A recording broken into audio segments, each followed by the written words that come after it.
Well, technical difficulties. Thank you for staying with us. Thank you for responding and letting us know when things are not working the way that we think they're working. But I hope that things are working fine now. But the subject that we want to talk about this morning is a subject that is certainly a problematic place for all of us, and it is the use of our tongue. And so James chapter 3 is probably the classic chapter on this topic, and certainly is full of a warning about how dangerous the tongue can be. Most everyone can admit that at some point they have experienced, on one side or the other, the absolute danger of the tongue. Either you've been the recipient of the hurt that the tongue can cause, or you've been the one who has been initiating the hurt because of what you've said. Most all of us would admit that we have said something at some point that we regret, that we wish we could retract and take back. Unfortunately, once it comes out of this mouth, it's out. And today, oftentimes it's captured on somebody's phone and then broadcast for everyone to be able to see, hear, and respond to. It is an interesting dynamic that this chapter starts out referring to the importance of leadership, and it is talking about leaders being careful to want to have leadership, specifically if they can't control their tongue. Because parents, if you struggle with spouting off anger, your kids will spout off anger at a whole nother level. What you do in moderation, they will do in excess. Same thing is true of a supervisor at work. Same thing is true of pastors. Same thing is true of politicians. And you know how leadership principles work. But what I do in moderation, those that follow me or those that I influence will take it to the next level. And so God is saying, listen, you need to be very careful, leaders, about how you use your tongue. And then the second thing that really is the important teaching of verse number 1 of chapter 3 is this idea that God is ultimately the rightful authority, and we're to answer to Him, and we will answer to Him. And so therefore we ought to be careful wanting leadership positions, knowing there is greater accountability, there is greater responsibility, and specifically as it relates to our tongue. And so verse number 2 says, "For in many things we offend all. If any man defend not in word, the same as a perfect or a mature man, and able also to bridle the whole body." In other words, God is making it very clear in verse number 2 that if you're walking in the Spirit, it'll be evidenced by the ability to control your tongue. But if you're in the flesh, nothing will reveal that you're in the flesh faster than what you say and how you say it. Your use of the tongue will be incredibly evident that you're walking selfishly according to your flesh. But equally, nothing will show greater discipline to be submitted to the Spirit of God like how you speak and when you speak and if you speak and with the attitude in which you speak. Those things, when you are walking in the Spirit, become very obvious to people very quickly. And the side benefit is that some of the other besetting sins, the other temptations that you struggle with, when you're walking in the Spirit and it's evidenced in your control of your tongue, you tend to have victory over those other things as well. Well, then the text goes on and it begins to give a couple of illustrations, a bit in a horse's mouth, a rudder on a great ship.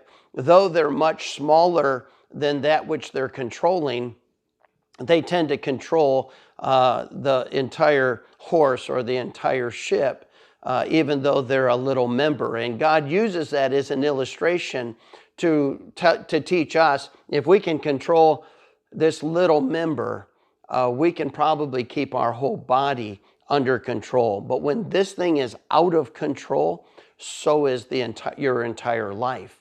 And so I want to talk specifically about one angle of the tongue. There is a lot of things that we could go into, but none of them affect our relationships more than gossip and talebearing.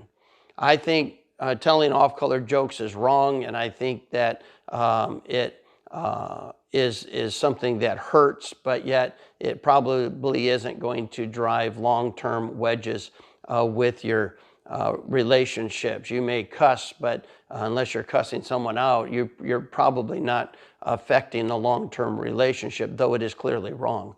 And we could go on and on and on about things that affect relationships with the tongue, but nothing has affected relationships more than gossip and talebearing. And these are related, but they're uniquely different in the sense that talebearing is telling something that is true, just doesn't need to be said. And so I may see somebody sinning, and I may decide, you know what, I can't believe that person did that. And so I come over to this person over here, and sometimes we spiritualize it by saying, I just want you to pray, and that somehow justifies the gossip or the talebearing that I'm about to commit. But it doesn't, by the way. So I tell this person what I saw this other person to do. This person has nothing to do with that person, has nothing to do with the problem, has nothing to do with the solution, and therefore it should not have been said. It is talebearing, and God warns in Proverbs over and over and over again how dangerous talebearing is. Sometimes we get information and we just feel like we have to share it with somebody, and you can. You really can. And God gives us really 3 people that we can talk to as it relates to information that we receive or offenses that come to us, hurts that come to us. You can tell 3 people. Number 1 is you can tell God. You can go to God and you can bare your heart about what it is you saw, what it is you experienced, what it is you heard, what it is that you felt. You can go to God at any time with anything and pour your heart out to God.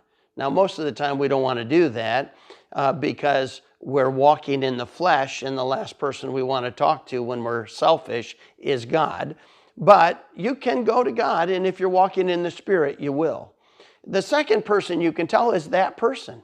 You can go to that person, and God makes it very clear that we go to that person with the goal of restoring relationships. So if they've hurt me, if they've offended me, if they have, in my opinion, offended God, then I should go to them and seek to restore the relationship, to help them, not hurt them. It's not about what people are going to think of me. It's not about what this other person thinks of me. What's more important is the fact that this person understands that I love them, and my desire is to help them personally, which means that whatever is going on stays between the 2 of us.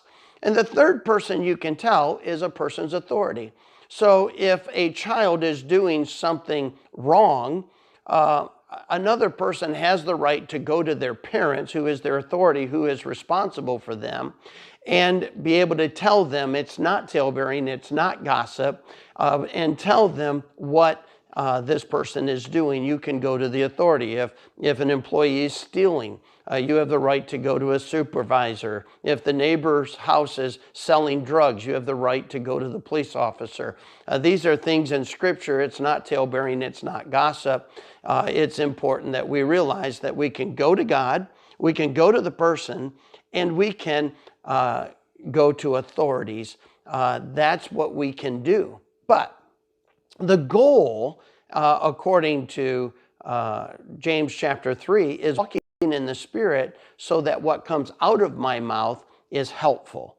And so we are the real controllers of what we say and why we're saying it. We just have to learn to be honest, because we're good at justifying things, and we can justify almost anything, whether we say it's just I wanted someone to pray, or I felt like I would be a help. can I remind you that unsolicited advice is rarely ever heeded? It's rarely ever accepted.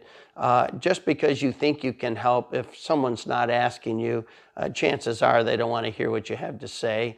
And we get ourselves into trouble when we open the door for frustration, and then we start making some really bad decisions. And so sometimes we just need to control. Even though we'd like to say something, we need to ask God for wisdom if we should say something, or when we should say something, or how we should say something, or if we should just keep our mouth shut. These are things that we have to be able to walk in the Spirit and let the Spirit of God give to us discernment as to what we say and how we say it. But let me give you 5 questions. This is just a help. It's been a help to me. When you're going to talk to somebody, specifically as it relates to someone else, these are 5 questions that are really, really helpful. And all 5 must be able to be answered in the affirmative. In other words, the first one is it true? So just because something's true doesn't mean I get a chance to talk about it, but I certainly, if it's not true, should not be talking about it. And so the first question is it true? The second question is it necessary? Is it necessary for me to tell this person about this situation, about this person? Is it necessary? The second thing is it helpful or beneficial? Is this going to help or is it going to hurt? Is this going to improve what this person thinks of this other person, or is it going to hurt what this person will think of them? And so I have to be able to answer that question before I speak. Is it true? Is it necessary? Is it helpful? Fourthly, do I have their permission? This is really where it boils down. Many times when we're talking about people, we don't have their permission to talk about it. We haven't received permission to say what we're about to say to this person about that person. And really, lots of what we would say to people will stop immediately on that question alone. But then the fifth one really takes an acute sense of honesty, and that is my motive pure? In other words, do I have that other person's best interest at heart? If I want to tell people that my son achieved a wonderful goal, he achieved a wonderful milestone, I have to really evaluate, am I really just trying to encourage my son? Am I encouraging people's response to my son, his reputation? Or am I just saying this out of pride because of what I want people to think of me? See, I have to be able to be honest about that as to why I'm saying this, just as I have to be honest about whether I'm trying to trash somebody to form someone else's opinion because I'm angry. And so these are 5 questions that I think are helpful. They'll stop most of your conversations. And can I just end with this statement? I have a responsibility for how I use my tongue, but I also have a responsibility for what I listen to for somebody else and how they use their tongue.